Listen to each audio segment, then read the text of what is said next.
Warahmatullahi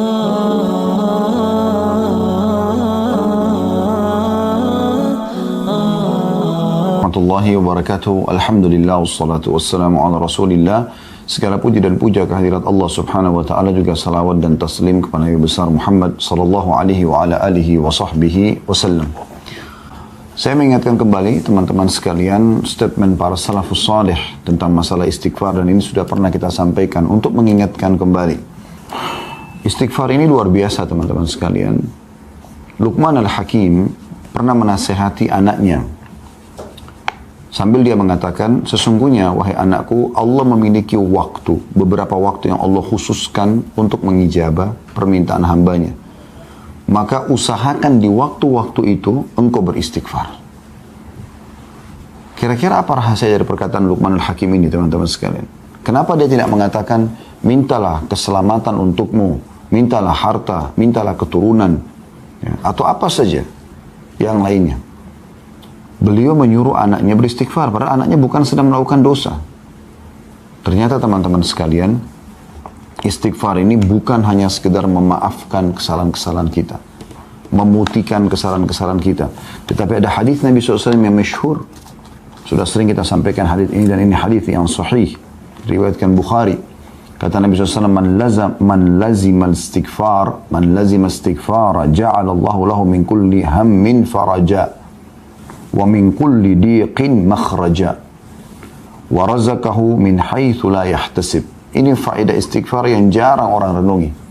Dia berpikir istighfar hanya mengampuni dosa saja. Perhatikan, barang siapa yang rutin beristighfar, ada dosa atau tidak ada dosa, ya, maka niscaya atau pasti Allah akan menjadikan untuknya kelapangan dari setiap kesedihan.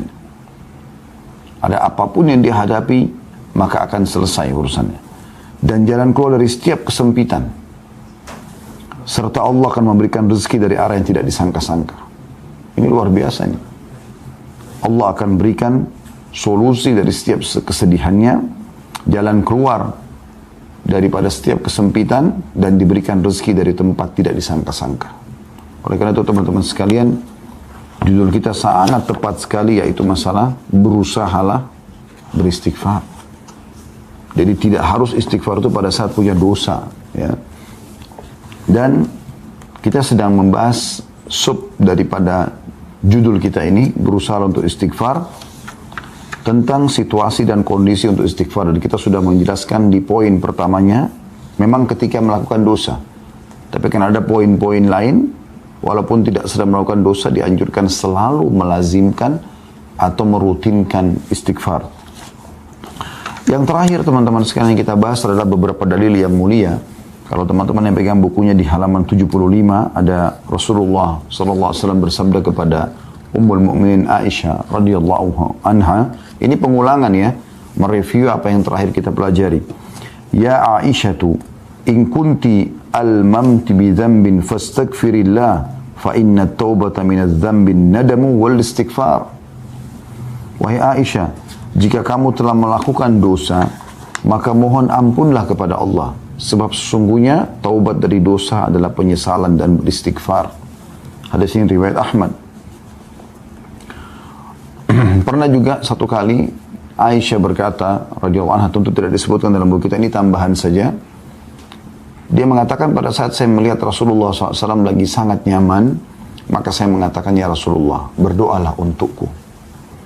Maka kata Nabi SAW, ya Allah, ampunilah seluruh dosa Aisyah yang pernah dilakukan, yang lalu, dan yang akan datang. Apapun yang dia sembunyikan, apapun yang dia terang-terangkan.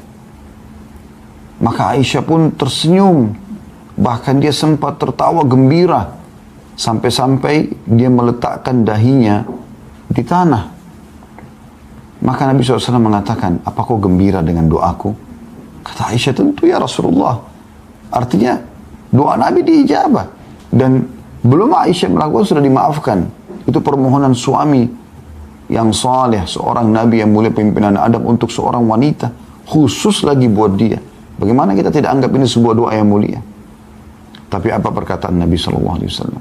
Ketahuilah wahai Aisyah, doa yang sama aku ucapkan untuk seluruh umatku setiap kali aku sholat. Sallallahu alaihi wasallam. Ini kemuliaan yang luar biasa. Berarti walaupun Nabi SAW tidak bertemu dengan kita, beliau memohon kepada Allah agar dosa-dosa kita dimaafkan. Juga hadis yang terakhir yang sempat kita bahas teman-teman sekalian adalah tentang bahayanya dosa itu. Karena dia akan menjadi sebuah titik kelam dalam hati yang otomatis akan mengacaukan hati yang merupakan mahkota daripada tubuh kita. Hadis Nabi SAW di halaman 77 ya, atau di halaman 76. Innal abda idza akhta'a khati'atan nukitat fi qalbihi nuqtatun sauda fa idza huwa naza'a wastaghfara wa taba suqila qalbuhu wa in 'ada zida fiha hatta ta'lu 'ala qalbihi wa huwa ar-ranu alladhi dzakara Allah kalla barrana 'ala qulubihim ma kanu yaksibun.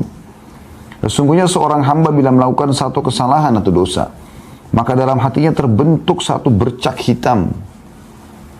Jika dia meninggalkan kesalahannya, beristighfar, memohon maaf, dan bertaubat, janji sama Allah tidak mengulanginya, maka hatinya dibuat cemerlang kembali, cerah kembali, segar kembali. Jika dia kembali melakukan dosa, maka bercak hitam itu dibuat semakin bertambah sehingga menutupi hatinya. Dan itulah makna tafsir kata arran dalam firman Allah Subhanahu wa taala, kalla barrana ala qulubihim ma kanu yaksibun. Sekali-kali tidak, bahkan apa yang mereka kerjakan itu telah menutupi hati mereka. Maksudnya dosanya. Ya. Dan ini sudah kita jelaskan panjang lebar pada pertemuan yang lalu. Kita lanjutkan dengan poin yang kedua. Waktu-waktu yang dianjurkan beristighfar setelah poin pertama, yaitu melakukan dosa, langsung istighfar. Yang kedua adalah setelah melaksanakan ketaatan. Rasulullah SAW bila selesai mengerjakan sholat, beliau beristighfar 3 kali dan mengucapkan Allahumma antas salam wa minkas salam tabarakta ya dzal jalali wal ikram. Beliau mengatakan astagfirullah, astagfirullah, astagfirullah pertama sekali begitu salam, agar kalau ada kesalahan dalam sholat dimaafkan oleh Allah. Lalu beliau mengatakan, ya Allah, engkaulah zat yang maha memberi keselamatan dan darimulah segala keselamatan. Maha suci engkau, wahai zat yang maha agung lagi maha mulia. Ini diriwayatkan Bukhari dan Muslim dan juga Imam Ahmad. Seusai menunaikan haji, Allah Subhanahu wa taala juga memerintahkan pada ibadah haji ibadah yang mulia, tapi tetap diikuti dengan istighfar orang itu melakukan dosa atau tidak. Dalam firman-Nya dalam surah Al-Baqarah ayat 199, Allah berfirman, A'udzu billahi minasyaitonir rajim. Tsumma afidhu min haitsu afadha an-nasu wastaghfirullah innallaha ghafurur rahim. Kemudian bertolaklah kalian dari tempat yang banyak orang bertolak, maksudnya dari Arafah di tanggal 9 Zulhijjah menuju ke Muzdalifah, dan mohonlah ampunan kepada Allah, sesungguhnya Allah Maha Pengampun lagi Maha Penyayang. Jadi puncak ibadah haji hari Arafah itu, tanggal 9 Zulhijjah. Dan justru pada saat itu Allah Subhanahu wa taala menyuruh istighfar. Saya juga pernah ingatkan ya, bagaimana Nabi Adam alaihissalam, bagaimana Nabi Yunus alaihissalam pada saat mereka melakukan pelanggaran yang sudah Allah gambarkan. Nabi Adam memakan dari pohon buah yang dilarang, kemudian Nabi Yunus meninggalkan kaumnya sebelum diizinkan, walaupun niatnya baik ingin mencari lokasi dakwah baru, tapi belum ada perintah dari Allah. Maka mereka bukan minta kepada Allah, bukan Nabi Adam minta agar dikembalikan ke surga, dikembalikan fasilitasnya, bukan juga Nabi Yunus minta dikembalikan kepada kaumnya. Keduanya langsung mengucapkan permohonan maaf kepada Allah. Nabi Adam AS mengatakan, Rabbana zalamna anfusana, ya Allah, kami telah menzalimi diri kami dengan pelanggaran ini. Wa in lam taghfir lana wa tarhamna lanakunanna minal khasirin. Kalau kau tidak maafkan kami, memaafkan kami, ya. Wa in lam taghfir wa tarhamna, dan kau kasihani kami, lanakunanna minal khasirin, kami pasti akan termasuk menjadi orang-orang yang rugi.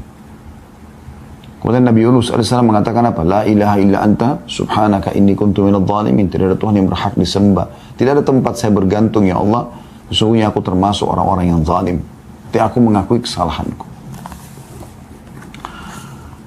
Seusai wudu disyariatkan juga membaca subhanakallahumma wa bihamdika asyhadu an la ilaha illa anta astaghfiruka wa atubu ilaik. Maha suci engkau ya Allah dan segala puji bagimu. Aku bersaksi tiada Tuhan yang berhak disembah kecuali engkau. Aku beristighfar dan bertaubat kepadamu. Ini mirip dengan doa kafaratul majlis ya. Pada saat dari majlis juga begitu. Intinya disuruh memohon ampun. Begitu juga seusai melaksanakan qiyamul lail, sholat yang mulia. Dianjurkan Allah menyifati hamba-hambanya yang suka sholat malam ini. Semoga Allah jadikan kita mereka. Dengan firman-Nya dalam surah Al-Imran ayat 17. A'udzu billahi minasyaitonir rajim wal mustaghfirina bil ashar. Dan orang-orang yang setelah mereka sholat malam, mereka suka memohon ampun pada waktu sahur atau sebelum fajar. Saya ingatkan kembali, istighfar bukan hanya diucapkan kalau dosa sedang terjadi. Ini penting. Saya sudah bacakan tadi hadis yang sahih. Man lazima istighfar, ja'alallahu lahu min kulli hammin faraja. Siapa yang selalu rutin melakukan istighfar, Allah akan berikan, ya, kalau kita bahasakan, kegembiraan setelah kesedihan. Wa min kulli dhiqin makhraja, dan dari setiap kesempitan jalan keluar.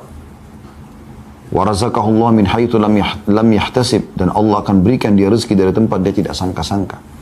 Jadi istighfar mendatangkan rezeki. Istighfar memberikan kegembiraan pada saat kita sedang sedih. Istighfar akan memberikan solusi dari permasalahan yang sedang kita hadapi. Ada seorang diceritakan di Pakistan.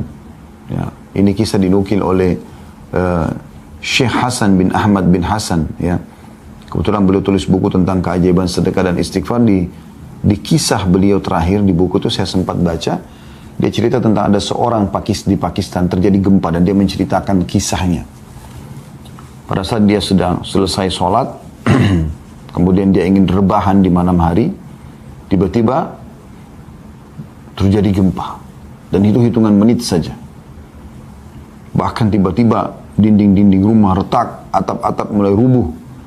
Dan orang ini mengatakan, saya tidak tahu harus berbuat apa lagi.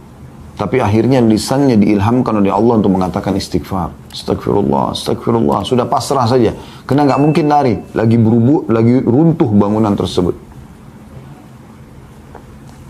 Maka setelah selesai gempa itu dalam hitungan menit, subhanallah, rumah semua runtuh. Kecuali atap yang dia ada di bawahnya. Hanya itu yang bertahan. Dengan sedikit tembok yang menahannya. Kemudian dia bilang dia bisa keluar dari permasalahan itu. Beliau juga mengangkat kisah ada seseorang yang sudah lama menikah, tidak punya keturunan. Lalu dia komitmen dengan istrinya, sekarang kita perbanyak istighfar. Bukan istighfar saja, perbanyak istighfar dengan kehadiran hati, lalu mohon kepada Allah Subhanahu wa Ta'ala. Setelah mereka komitmen, dan keajaiban terjadi setelah 10 tahun atau sekian tahun menikah tidak punya anak, hamil, punya anak. Lalu begitu selesai masa nifas, suaminya mengatakan, saya mengingatkan, kebetulan dia berikan nama anak pertama Yusuf, maka dia berjulukan Abu Yusuf sekarang karena sudah punya anak. Istrinya Ummu Yusuf, dia mengatakan, saya ingatkan Ummu Yusuf, kita sudah lama nggak punya anak. Bagaimana kalau kita praktekkan lagi istighfar ini dengan kehadiran hati, dengan serius, perbanyak, supaya kita diberikan anak yang kedua. Dan betul setelah masa nifas itu hanya beberapa hari, terhitung sudah hamil lagi. Terus saja begitu sampai mereka punya beberapa orang anak.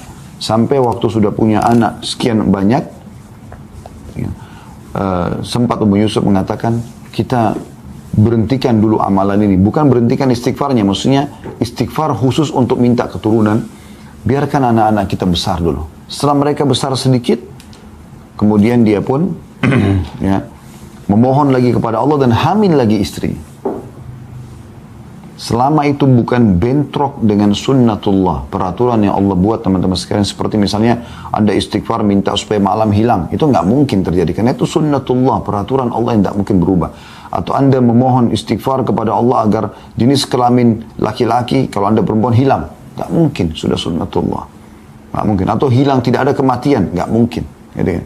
Selama bukan bentrok sama sunnatullah, maka tidak ada yang mustahil bagi sang pencipta Allah. Berita gembira bagi Anda yang belum punya keturunan, yang belum punya pasangan, yang terlilit utang, yang selalu merasa kesedihan, ya, yang masih kena sihir dan belum sembuh, yang semuanya istighfar. Tapi istighfar yang benar-benar tutup mata Anda, renungi, ya. Tulus ikhlaskan niat astaghfirullahaladzim alladzi la ilaha illa huwal hayyul qayyum wa atubu ilaih. Saya pribadi teman-teman pernah duduk di Madinah pada saat kami mau ujian. Itu saya duduk sambil coba baca pelajaran, belum faham-faham teman-teman. Kemudian saya tiba-tiba mengingat dulu ada satu dosen tingkat 2 kuliah di dakwah waktu itu. Kemudian dia mengatakan atau kita pelajari hadis termasuk dengan sanad-sanadnya, yang siapa yang membaca astaghfirullahaladzim alladzi la ilaha illa huwal hayyul qayyum wa atubu ilaih, ada sifat Allah al-hayyul qayyum yang maha hidup dan terus-menerus mengurus makhluknya, maka akan diampuni dosanya walaupun sebanyak buih di lautan. Subhanallah, saya berapa kali baca gak faham-faham dan tidak konsentrasi, pecah konsentrasi. Sebentar berdiri ngambil air zam-zam, sebentar kembali lagi, sebentar tersibukkan dengan mengkonsumsi ada cemilan yang saya bawa. Sebentar saya sempat menghayal sejenak, ini kok nggak fokus ya. Maka saya coba baca istighfar ini teman-teman. Sekali saya baca, dengan saya niat renungi, belum terasa apa-apa.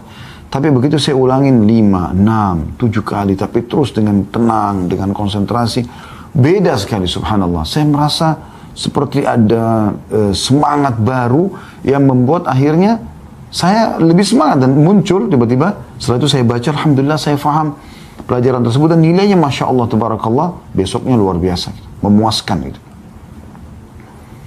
Jadi ini luar biasa teman-teman sekalian. Jadi memang istighfar itu bukan hanya sekedar memaafkan, bukan hanya sekedar pengakuan penyesalan, permohonan maaf kepada Allah pada saat kita berdosa, tapi memang untuk memberikan solusi dari setiap permasalahan kita. Bahkan Nabi SAW mengatakan tadi, memberikan rezeki dari tempat tidak disangka-sangka. Ya. Kemudian beliau mengatakan juga Allah memerintahkan kepada nabinya Sallallahu Alaihi Wasallam, Nabi Muhammad SAW, di akhir dakwah beliau dalam menyebarkan agama Allah dan kesungguhan beliau di jalannya untuk beristighfar. Nabi Muhammad SAW sudah berdakwah, sudah dengan pengorbanan luar biasa, Allah tetap suruh ikutkan dengan istighfar. Jadi istighfar sekali lagi, saya ulangi, bukan hanya sekedar kalau kita berbuat dosa, tapi rutinkan, berusaha agar selalu istighfar setiap saat. Karena manfaatnya besar sekali. Perhatikan Allah jelaskan dalam Al-Quran, dalam surah An-Nashr, ya, surah An-Nasr, An-Nasr ya, kemenangan. Ayat 1 sampai ayat 3. A'udzubillahi minasyaitonirrajim. Idza ja'a nasrullahi wal fath wa ra'aitan nasa yadkhuluna fi dinillahi afwaja fasabbih bihamdi rabbika wastaghfirhu innahu kana tawwaba. Ya. Yang artinya apabila telah datang pertolongan Allah dan kemenangan, apabila telah datang pertolongan Allah dan kemenangan, dan engkau melihat hai Muhammad manusia berbondong-bondong masuk agama Allah, maka bertasbihlah ya, kepada Tuhanmu dengan memuji Tuhanmu dan memohon ampunlah, istighfarlah, sesungguhnya Dia Maha menerima taubat hamba-hambanya. Ibnu Qayyim rahimahullah berkata, orang-orang yang mempunyai tekad dan basirah ya, lebih sering beristighfar, maksudnya petunjuk dari Allah ini, lebih sering beristighfar setelah melaksanakan amalan-amalan ketaatan, karena mereka melihat kekurangan diri mereka dalam menjalankan ketaatan-ketaatan itu, dan tidak mengerjakan amalan-amalan tersebut karena Allah sebagaimana yang layak bagi kemuliaan dan keagungannya. Dan seandainya tidak ada perintah, tentu tidak ada seorang pun berani melakukan ibadah ini, dan dia tidak rela dengan hal itu bagi tuannya. Ini maksudnya adalah perkataan Ibnu Qayyim rahimahullah, harusnya kita ini walaupun kita sudah merasa maksimal dalam mengerjakan ibadah. Contoh misalnya kita sholat wajib, kita sudah berusaha untuk khusyuk, menjaga gerakan, menjaga bacaan, tapi setelah salam yang pertama diucapkan istighfar. Tadi sudah kita sebutkan itu. Jadi itu ajaran Nabi SAW. Berarti memang ada sesuatu dengan istighfar ini. Tadi sudah kita sebutkan, setelah haji, setelah sholat malam, ya, semua disuruh istighfar. Bahkan Nabi SAW, tadi dalam surah An-Nashr yang kita baca, surah An-Nasr, maaf, ya, kadang-kadang lisan kita ya, salah dalam mengucapkan, bukan disengaja ya. Kalau Nashr itu menyebarkan, An-Nasr itu kemenangan, kayak ini An-Nasr, pakai shad. Maka dalam surah An-Nasr, Allah subhanahu wa ta'ala menekankan masalah itu. Pada saat Nabi SAW berhasil menaklukkan kota Mekah, Kemudian beliau setelah itu melaksanakan peperangan lanjutan yaitu perang Hunain dan mengalahkan suku Hawazim, suku yang besar setelah Quraisy. Maka dua suku besar di Jazirah Arab sudah takluk, bahkan panglima perangnya masuk Islam pada saat itu. Kemudian beliau menuju ke Tabuk, ya, menyerang wilayah Romawi. Setelah beliau pulang, bisa dikatakan hampir seluruh Jazirah Arab takluk kepada Nabi SAW. Maka pada saat itu manusia berbondong-bondong datang. Ada yang memang karena hatinya tersentuh mendapat hidayah Islam, ada yang takut kepada kaum muslimin. Maka manusia berbondong-bondong datang masuk Islam. Allah mengatakan, pada saat kemenangan Allah sudah datang, hai Muhammad, dan kau melihat manusia berbondong-bondong masuk ke agama Allah, maka bertasbihlah kepada Tuhanmu. Bilang subhanallah, maha suci Allah. Alhamdulillah, segala puji bagi Allah. Kemudian beristighfarlah. Wastaghfiruh. Nabi disuruh istighfar. Karena jangan sampai nanti ini bisa membuat riya, bisa membuat sombong. Istighfar membuat kita lebih merendah. Karena Allah maha menerima taubat hamba. Makanya Nabi Muhammad SAW pada saat masuk ke Mekah, beliau menundukkan kepalanya SAW yang mulia sampai ya terlihat seakan-akan batang leher beliau ini ya itu sama rata dengan bagian tengah kepalanya SAW karena merendahnya kepada Allah Subhanahu wa taala. Yang ketiga, dalam zikir-zikir rutin harian, kata beliau, ya, ini yang dianjurkan istighfar. Doa-doa sholat pada umumnya berisi istighfar. Misalnya dalam doa istiftah, ya, di dalam doa sujud, ya. Kan itu doa iftitah misalnya, atau istiftah itu kan, Allahumma ba'id baini wa baina khatayaya, ya. Ya Allah, jauhkan antara aku dengan dosaku, gitu kan. Ya, itu termasuk memohon ampun. Di antara doa sujud, Rabbighfirli warhamni, Rabbighfirli, ya Allah ampunilah aku, warhamni, kasihanilah aku, dan seterusnya. Dalam ruku dan sujud ada subhanakallahumma bihamdika Allahumma gfirli. Ini salah satu doa ruku yang sama juga dengan doa sujud. Maha suci engkau ya Allah, ampunilah dosa-dosaku, gitu kan. Ketika Abu Bakar radhiyallahu anhu memohon atau meminta kepada Nabi SAW agar mengajarinya doa yang akan dia ucapkan dalam sholat khusus, Abu Bakar minta doa khusus, ya Rasulullah, saya minta doa khusus dari Anda, saya baca dalam sholat saya. Lalu Nabi SAW memerintahkan membaca Allahumma inni zalamtu nafsi zulman kathiran wa la yakfiru dhunuba illa ant faghfirli min indika warhamni innaka antal ghafurur rahim. Ya Allah, sungguhnya aku telah banyak berbuat kezaliman, dosa maksudnya, kepada diriku, dan tidak ada yang mengampuni dosa-dosa selain engkau. Maka ampunilah aku dengan ampunan dari sisimu dan rahmatilah aku, sesungguhnya engkau maha pengampun lagi maha penyayang. Hadis riwayat Bukhari, Muslim, dan juga Ahmad.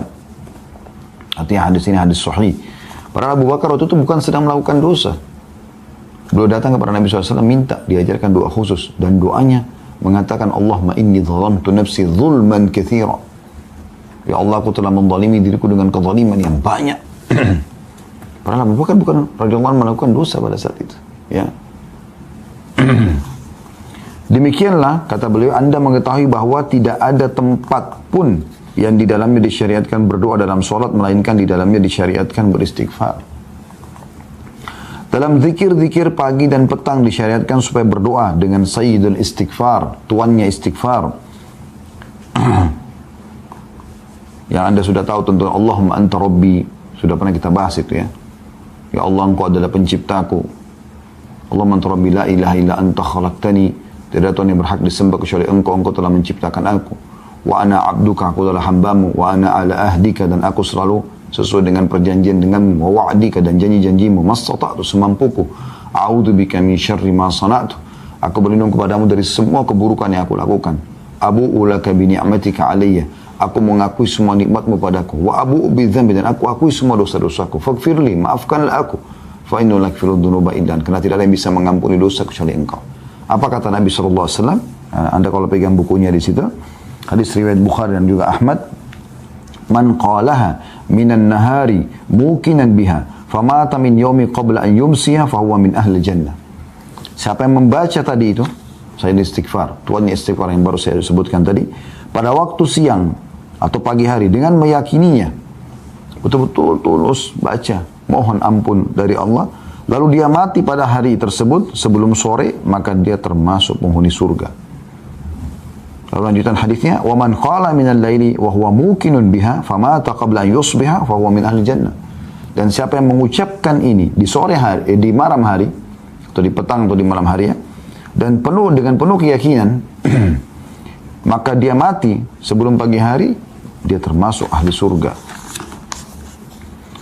Yang keempat, anjuran beliau mengatakan senantiasa beristighfar setiap saat.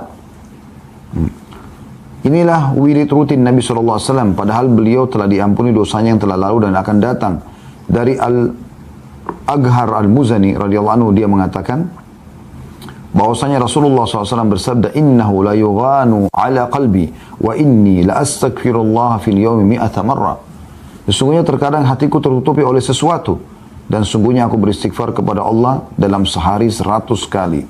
Hadis ini riwayat Muslim. Jadi kalau Nabi SAW istighfar 100 kali, Anda bagaimana?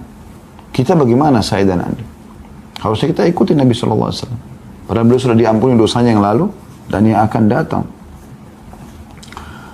Juga dalam riwayat Abu Hurairah radhiyallahu anhu, dia menuturkan, aku mendengarkan Rasulullah SAW bersabda, wallahi inni la astaghfirullah wa atubu fil yawmi akthara min 70 marrah. Beliau bersumpah atas nama Allah mengatakan, demi Allah, untuk memastikan agar umatnya tidak usah ragu dengan ini. Sesungguhnya aku beristighfar dan bertobat kepada Allah dalam sehari lebih dari 70 kali. Hadis ini riwayat Bukhari. Ya. Jadi lebih dari 70 kali nyambung dengan hadis yang sebelumnya tadi. Beliau mengatakan 100 kali.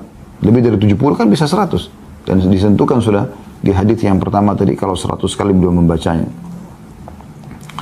Dan Ibnu Umar meriwayatkan juga, dia menuturkan, inna kunna la na'uddu li Rasulillah sallallahu alaihi wasallam fil majlisil wahidi mi'ata marra rabbighfirli wa tub alayya innaka antat tawwabur rahim.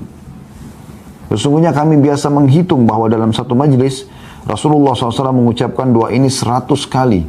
Wahai Tuhanku, ampunilah aku dan terimalah taubatku.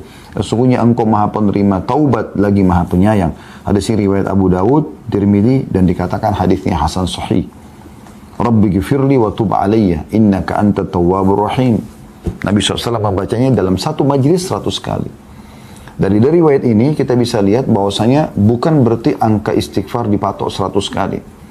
Tapi bisa bermakna bahwasanya Nabi SAW di setiap kali kesempatan membaca minimal 100 kali. Atau membaca 100 kali istighfar. Ya. Artinya dalam sehari bisa lebih daripada itu. Maka boleh orang seperti dulu kita berusaha selalu istighfar setiap saat. Pokoknya jangan diam teman-teman sekalian. Diam Anda itu zikrullah, berdoa, ya. Memuji Allah kah, bertakbir kah, bertahlil kah, beristighfar kah, terus. Dalam banyak doa yang diucapkan oleh Nabi SAW, beliau senantiasa memohon ampun kepada Allah. Seperti misalnya dari Aisyah radhiyallahu anha, beliau berkata, ma sallan nabiyyu sallallahu alaihi wasallam salatan ba'da an nazalat alaihi idza jaa nasrullah wal fathu illa yaqulu fiha subhanaka rabbana wa bihamdika allahumma ighfirli. Tidaklah Nabi SAW melaksanakan solat setelah turunnya ayat surah An-Nasr tadi ya, pada saat datang kemenangan Allah, idza jaa nasrullah wal fathu, kecuali beliau selalu membaca subhanaka rabbana wa bihamdika allahumma ighfirli. Maha suci engkau wahai Tuhan kami dan segala puji bagimu ya Allah, ampunilah aku. Saya ulangi, maha suci engkau ya Allah, subhanaka rabbana, maha suci engkau wahai Tuhan kami, wa bihamdika, dan puji-pujian untukmu, allahumma ighfirli, ya Allah ampunilah aku. Dari Nabi SAW selalu baca ini, allahumma ighfirli, allahumma ighfirli. Dari Abu Musa radhiyallahu anhu dari Nabi SAW bahwa beliau juga pernah berdoa dengan doa ini, Rabbi gfirli khati'ati wa jahli, Rabbi gfirli khati'ati wa jahli, wa israfi fi amri kulli, wa ma anta a'lamu bihi minni, Allahumma gfirli khatayaya wa amdi, wa jahli wa hazli, wa kulla dhalika indi, Allahumma gfirli ma qaddamtu wa ma akhartu wa ma asrartu wa ma alantu, antal muqaddimu wa antal muakhiru wa anta ala kulli syai'in qadir. Ya Allah, ampunilah kesalahanku, ketidaktahuanku, berlebih-lebihanku dalam segala urusanku. Dan apa yang engkau lebih tahu mengenai hal itu daripada aku. Ya Allah, ampunilah kesalahanku, kesengajaanku, ketidaktahuanku, dan kelemahanku. Semua itu ada padaku. Ya Allah, ampunilah dosa-dosaku yang telah lalu dan akan datang. Apa yang aku lakukan secara sembunyi-sembunyi dan secara terang-terangan. Engkau lah yang maha mendahulukan dan engkau lah yang maha mengakhirkan. Dan engkau maha kuasa atas segala sesuatu. Hadis riwayat Bukhari dan Muslim. Dan Nabi SAW sering baca ini. Perhatikan teman-teman, lafadznya luar biasa. Ya, lafadznya luar biasa. Ya Allah, ampunilah kesalahanku dan ketidaktahuanku dan berlebih-lebihanku dalam semua urusan. Karena Nabi SAW tidak berlebihan. Tapi beliau merendah di hadapan Sang Pencipta Allah. Ini luar biasa. Dan apapun yang engkau ketahui, atau engkau lebih tahu daripada aku. Ya Allah, ampunilah kesalahanku, diulangi lagi. Kesengajaanku, ketidaktahuanku, dan kelemahanku. Semua itu ada padaku. Jadi beliau mengucapkan luar biasa. Ya Allah, ampunilah dosa-dosaku yang lalu dan akan datang. Perhatikan, memohon maaf bukan cuma yang lalu, yang akan datang pun kita minta. Serta yang aku lakukan sembunyi-sembunyi dan terang-terangan. Jadi ini permintaan yang luar biasa. Ya. Dari Ibnu Abbas juga radhiyallahu anhu bahwasanya Rasulullah SAW pernah berdoa, Allah malaka aslamtu, wa bika amantu, wa alaika tawakkaltu, wa ilaika anabtu, wa bika khasamtu, wa ilaika hakamtu, faghfir li ma qaddamtu, wa ma akhartu, wa ma asrartu, wa ma alantu, antal muqaddim, wa antal muakhir, la ilaha illa ant. Ya Allah, kepadamu lah aku berserah diri. Allah malaka aslamtu. Wa bika amantu, kepadamu lah aku beriman. Wa alaika tawakkaltu, kepadamu lah aku bertawakal, mengalihkan urusan pekerjaanku. Wa ilaika anabtu, dan kepadamu lah aku akan kembali. Wa bika khasamtu, dan dengan hujjamu aku berargumen. Kemudian dikatakan wa ilaika hakamtu, dan kepadamu lah aku meminta keputusan. Faghfir lima qaddamtu wa ma akhartu, maka ampunilah semua dosaku yang lalu dan yang kemudian. Ya, perhatikan selalu diikuti dengan yang akan datang. Ya. Wa ma asrartu wa ma alantu, dan apapun yang aku rahasiakan dan aku tampakkan. Antal muqaddim wa antal muakhir, la ilaha illa anta. Karena kau zat yang mendahulukan dan mengakhirkan, tidak ada Tuhan yang berhak disembah kecuali engkau. Hadis ini riwayat Bukhari Muslim. Kata penulis, ya Allah, dosa apa gerangan yang dilakukan oleh jiwa yang suci tersebut? Maksudnya Nabi Muhammad SAW. Sampai begitu luar biasa memohon pemaafan kepada Allah. Kesalahan apakah yang disembunyikan dan dinyatakan? Karena Nabi SAW tidak ada yang tersembunyi. Apapun dari sikap beliau, perbuatan beliau kepada Allah Subhanahu wa Ta'ala. Yang terdahulu dan kemudian yang beliau lakukan. Apa yang Nabi lakukan? Dosa masa lalu. Dan dosa akan datang. Tidak ada sebab kehendakan. Tapi beliau ingin mendekankan kerendahannya kepada Allah Subhanahu wa Ta'ala. Kalau dia hamba, ya dia ingin menekankan pada umatnya, aku saja begini, bagaimana kalian? Kata penulis, jika Nabi SAW yang telah diampuni dosa-dosanya yang terdahulu dan yang kemudian, atau terkemudian, tinggi sebutan beliau dan tinggi derajat beliau, beristighfar kepada Allah dalam sehari 100 kali, bahkan dalam satu majlis 100 kali. Lalu bagaimana halnya dengan kita, orang-orang yang sering mencampur adukkan antara kebaikan dan keburukan, sering melakukan dosa dan tidak sempurna dalam melaksanakan kewajiban? Bagaimana bisa kita tidak istighfar kecuali hanya habis sholat, astagfirullah, astagfirullah, selesai? Bagaimana kita lalaikan istighfar 100 kali minimal dalam sehari? Nabi SAW kadang-kadang 100 kali dalam satu majlis. Rabbi ghifirli wa tub aliyya. Selalu beliau ulang-ulangi. Ya. Jadi surah An-Nasr pada saat turun, Subhanaka Rabbina, ya, Subhanaka Allahumma wa bihamdika, ya, Allahumma ghfirli. Saudaraku yang mulia, kata beliau, karena sedemikian rupa kedudukan istighfar, maka jangan sampai ia berpisah dari kita di majlis atau kediaman. Hendaklah lisan kita senantiasa melantunkan istighfar dan taubat setiap saat dan setiap waktu. Serta hendaklah kita berusaha menjaga doa-doa rutin dan mengingat dosa-dosa kita dan kekurangan kita dalam menjalankan kewajiban kepada Allah dalam keadaan berdoa kepadanya. Ini Ramadan, kesempatan. Jiwa kita betul-betul lagi sangat siap untuk mendekatkan diri kepada Allah. Lebih siap dari sebelumnya. Jangan sia-siakan ini. Sehingga nanti akan Anda sudah seperti orang yang punya bekal yang sangat bagus, punya sangat kuat setelah Idul Fitri nanti. Untuk Anda terapkan dalam kehidupan sehari-hari. Ini masa training Masih tersisa ya, sampai 7-8 hari ke depan. Jangan sia-siakan saudaraku.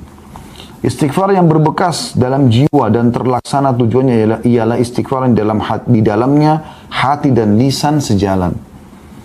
Sebab istighfar adalah tanda taubat dan berhenti melakukan dosa serta perasaan berdosa dan bersalah. Maka sepatutnya kita, wahai saudaraku yang mulia, ya, agar hati kita mengucapkan istighfar dan penyesalan sebelum lisan kita. Jadi jangan cuma astagfirullah tapi munafik, hatinya enggak begitu. Enggak. Kalau perlu kata beliau, hati lebih dulu beristighfar, menyesali perbuatan sehingga lisan mengucapkan dengan tulus, aku memohon maaf kepadamu ya Allah. Astagfirullah wa atubu ilaih. Nikmatnya orang yang istighfar dan tobat itu luar biasa teman-teman. Tidak bisa dibeli dengan seluruh harta dunia. Anda pernah rasakan pada saat Anda buat dosa lalu Anda dulu di atas sejadah Anda menangis terisak-isak karena kesalahan tersebut? Saya yakin orang beriman akan pernah melalui itu. Bagaimana nikmatnya tangisan itu teman-teman. Demi Allah nggak bisa dibayar dengan seluruh harta dunia. Mahal, nikmat, tentram. Rasanya kita pada saat itu pun kalau mati siap bertemu dengan Sang Pencipta Allah. Kenapa kita nggak lakukan ini setiap saat? Semoga Allah mudahkan kita bisa melakukan istighfar selalu setiap saat dan taubat kepadanya. Sehingga selalu saja kita mendapatkan di buku amal kita, selalu ada istighfar. Ingat para salaf saleh mengatakan tidak ada sesuatu yang lebih dicintai oleh seseorang nanti yang menemani di kuburan dibandingkan istighfarnya. Sebagian mereka mengatakan kalau sungguh bahagia orang yang di buku amalnya setiap 2 baris dia temukan istighfar. Sehingga kalau ada kesalahan dimaafkan, ada kesalahan dimaafkan. Itu luar biasa. Kata beliau, istighfar wahai saudaraku yang mulia adalah Allah Maha Suci dan Maha Tinggi. Disebutkan dari Ali radhiyallahu anhu bahwasanya Rasulullah SAW bersabda, Inna rabbaka ya'jabu min abdihi idha qala rabbi gfirli dhunubi wa huwa ya'lamu annahu la yakfiru dhunuba ghairi. Sesungguhnya Tuhanmu kagum kepada hambanya. Allah kagum kepada siapa? Apabila seseorang mengucapkan, wahai Tuhanku, ampunilah dosa-dosaku. Sedangkan dia mengetahui bahwa tidak ada yang dapat mengampuni dosa, melainkan aku, kata Allah. Hadis riwayat Abu Daud, Tirmidzi, dan dikatakan hadisnya hasan sahih. Allah kagum kepada kita. Siapa kita ini mau dikagumi oleh Allah? Kalau kita dikagumi oleh seseorang saja sosok mungkin yang juga punya nama, kita sudah sangat bangga luar biasa. Kalau nama Anda disebutkan di medsos oleh seseorang, Anda pasti bangga. Apalagi orang itu kalau terkenal. Bagaimana dengan Sang Pencipta Allah kagum dengan lisan dan hati kita beristighfar, merendah kepada Sang Pencipta Allah. Dan ingat, selalu saya ulangi lagi teman-teman, ya, istighfar bukan hanya pada saat dosa terjadi. Iya, Anda butuh istighfar pada saat itu. Tapi tema kita ini berusaha selalu istighfar setiap saat. Ya, itu bukan hanya karena itu. Ingat hadis tadi yang sudah saya sampaikan. Man lazima istighfar ja'alallahu lahu min kulli hammin faraja. Siapa yang melazimi istighfar, merutinkannya selalu lisannya dan hatinya astagfirullah, atubu ilaih, sambil jalan, sambil lip, sambil belanja, sambil menyelesaikan pekerjaannya, tidak mengganggu apa-apa. Cuma lisan sama hati. Allah akan berikan kesenangan ya, dari kesedihannya, diganti kesedihan dari kesenangan. Wa min kulli dikin makhraja, dan dari setiap kesempitan jalan keluar. Wa warzaqallahu min haitsu la yahtasib, dan Allah akan berikan rezeki dari tempat tidak disangka-sangka. Ini luar biasa. Kemudian beliau tutup dengan hadis yang lain, adalah diriwayatkan oleh Hakim dari hadis Ali radhiyallahu anhu, innallaha ta'ala la ya'jabu minal 'abdi idza qala la ilaha illa anta inni qad zalamtu nafsi faghfir li dhunubi innahu la yaghfiru dhunuba illa ant. Qala 'abdi 'arafa anna lahu rabban yaghfiru wa yu'aqib. Sesungguhnya Allah benar-benar kagum kepada seorang hamba apabila dia mengucapkan tidak ada Tuhan yang berhak disembah kecuali Engkau. Coba pelan-pelan ucapkan ini. Tidak ada Tuhan yang berhak disembah kecuali Engkau. Sesungguhnya aku telah menzalimi diriku. Aku telah melakukan dosa dan ini kezaliman terhadap diriku.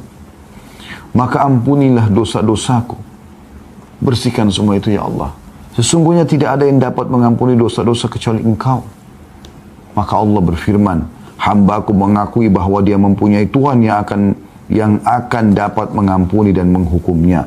Hadis riwayat Al-Hakim. Dalam riwayat lain yang sudah kita bacakan ya, hadisnya, Anda masih ingat, sebagai penutup, adalah ada sempat di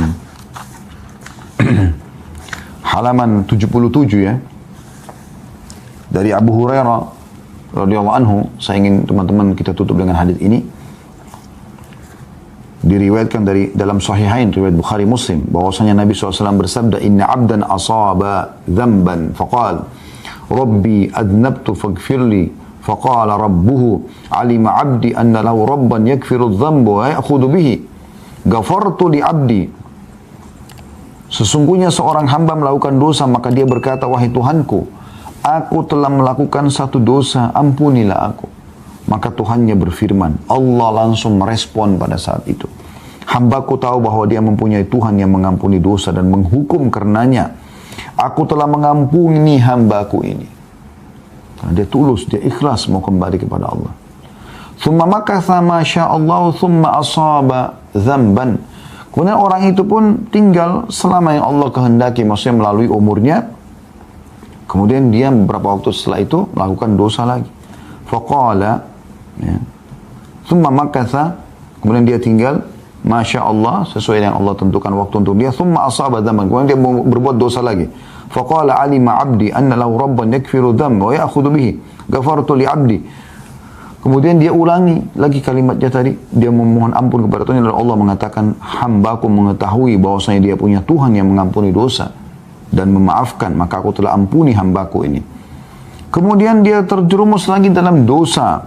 Thumma asaba dzamban faqala rabbi aznabtu akhar faghfirli. Ya Allah, aku buat dosa lagi, nyesal lagi, ampunilah aku. Qala alima abdi anna lahu rabban yakfiru dzamba wa ya'khudhu bihi. Hamba ini tahu kalau dia punya Tuhan yang bisa memaafkan dan akan membebaskannya.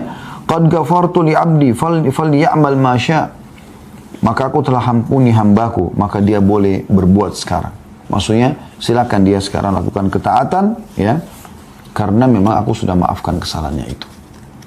Jadi subhanallah, dalam hadis yang lain juga, mohon maaf tadi saya katakan penutupan, tapi saya terlintas hadis ini juga mulia. Ya, kata Nabi SAW, beristighfar kepada Tuhan kalian, karena Tuhan kalian tidak akan pernah bosan sampai kalian bosan. Jangan pernah merasa dosa itu tidak dimaafkan. Selama Anda masih hidup, istighfar, bertobat, kesempatan mas.